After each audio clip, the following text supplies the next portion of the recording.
আসসালামু আলাইকুম ওরহমাতুল্লাহি ওয়াবারাকাতুহু। প্রিয় বন্ধুগণ, আজ আমরা পবিত্র কোরআনের ছোট্টতম একটি সূরা ইখলাসের সঠিকভাবে তেলাওয়াত করা শিখব, উচ্চারণ করা শিখব। বন্ধুগণ, পবিত্র কোরআনের একটি অক্ষরের জন্য আল্লাহ সুবহানাহু ওয়া তাআলা 10টি থেকে 70টি সওয়াব আমার আপনার আমলের খাতায় লিপিবদ্ধ করাতে পারেন। আবার যদি আমি আপনি ভুল পড়ি, তাহলে এর অর্থ কিন্তু ভিন্ন অর্থ এসে যায়। কাজেই আমাকে আপনাকে কোরআন তেলাওয়াতের সময় অত্যন্ত সতর্কতার সঙ্গে কোরআন তেলাওয়াত করতে হবে।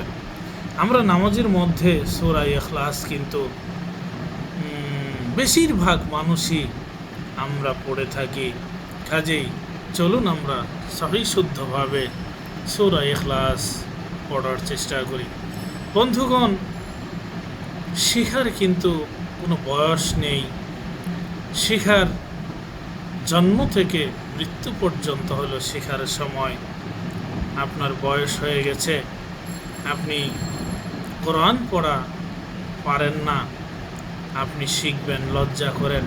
লজ্জা নেই বন্ধুগণ, যে আল্লাহ সুবহানাহু ওয়া তাআলার সামনে আপনাকে দাঁড়াতে হবে। কাজেই ওই আল্লাহর কোরআন যদি শিখে আপনি তার সামনে দাঁড়াতে পারেন, এই কোরআন আপনার জন্য নাজাতের ওসিলা হয়ে যাবে। বন্ধুগণ, আউযু বিল্লাহি মিনাশ শাইতানির রাজীম। বিসমিল্লাহির রহমানির রহিম। কুল হুয়াল্লাহু আহাদ। এই আয়াতটার মধ্যে আমরা 3টি ভুল করে থাকি। প্রথম ভুলটি হলো কুলের জায়গায় আমরা অধিকাংশ মানুষই পড়ি কুল। তার পরবর্তীতে যে ভুলটি আমরা করি হুয়াল্লাহু, এখানে বেশিরভাগ মানুষই পড়ে থাকে হুয়াল্লাহু। আল্লাহ আপনি পড়তে পারবেন না, আল্লাহ হুয়াল্লাহ। সঠিক উচ্চারণ হলো হুয়াল্লাহ।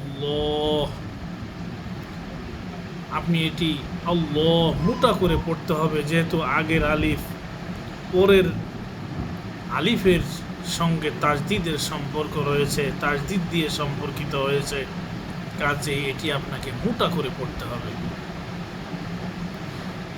আর এই আয়াতের লাস্টের যে ভুলটি আমরা করে থাকি, আমরা পড়ে থাকি আহাদ আহাদ। এটাও ভুল।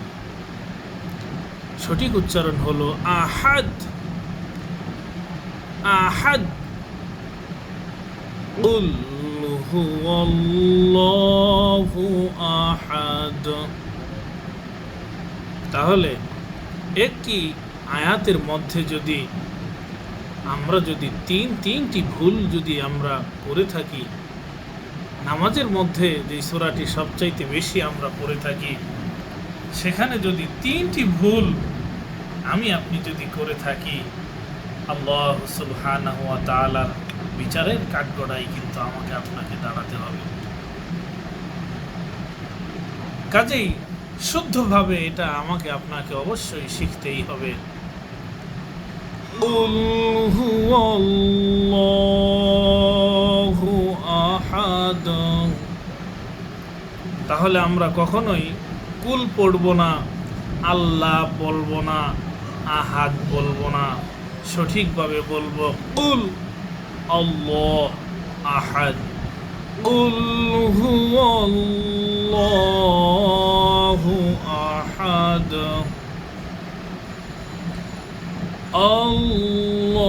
আল্লাহুস সামাদ। পরের আয়াতে আবার যে ভুল ভুলই আমরা করে থাকি, সেটা হলো আল্লাহ। এটাকে ভুল উচ্চারণ হলো আল্লাহ। বেশিরভাগ মানুষই এটাকে আল্লাহ বলে। আল্লাহুস সামাদ সম্পূর্ণ ভুল বন্ধুগণ। আল্লাহুস সামাদ নয়, আল্লাহুস সামাদ। সামাদ, সাদ সাদ সাদ সাদ সাদ। আল্লাহুস সামাদ। সাদ উচ্চারণটা আপনাকে এখানে আনতে হবে। একদম সহজ কোরআন পড়া। অনেকে দেখবেন কোরআন পড়তে যে মুখ আঁকা বাঁকা করে কোরআনটাকে কঠিন করে দেয়।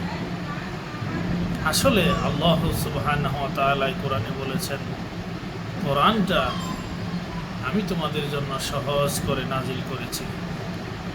কাজে এটাকে মনোযোগ সহকারে পড়তে হবে। আল্লাহুস সামাদ একদম সিম্পলি আপনি পড়বেন।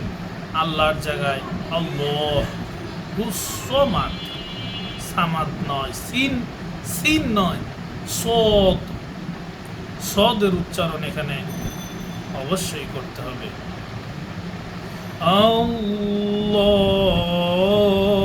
আল্লাহুস সামাদ লাম ইয়ালিদ ওয়া লাম ইউলাদ ওয়া লাম ইয়াকুল লাহু কুফুয়ান আহাদ। লাম ইয়ালিদ ওয়া লাম ইউলাদ। লাম ইয়ালিদ ওয়া লাম ইউলাদ, এটা এই আয়াতটি, তৃতীয় নম্বর আয়াতটি অনেক মানুষই মোটামুটি ঠিক হয়, কিন্তু পরবর্তী আয়াতে যে আবার চতুর্থ নম্বর আয়াতে যে আবার ভুল করে, সেটা হলো এখানে বেশিরভাগ মানুষই পড়ে অলাম ইয়াকুল্লাহু কুহুয়ান আহাদ। কুহু, কুহু নয়, কুফু। কাফের পরে ফা রয়েছে, উপরে পেশ রয়েছে। কাফের উপরেও বেশ, ফার উপরেও পেশ।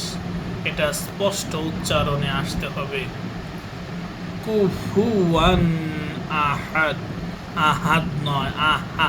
হা আর হা, হা আর হা, ছোট হা বড় হা, এখানে হলো বড় হা। কুফুয়ান আহাদ, কুফুয়ান আহাদ। কুহুয়ান নয়, কুহুয়ান পড়া যাবে না, অর্থের পার্থক্য হয়ে যাবে তাহলে। লাম ইয়ালিদ ওয়া লাম ইউলাদ ওয়া লাম ইয়াকুল লাহু কুফুয়ান আহাদ ওয়া লাম ইয়াকুল লাহু কুফুয়ান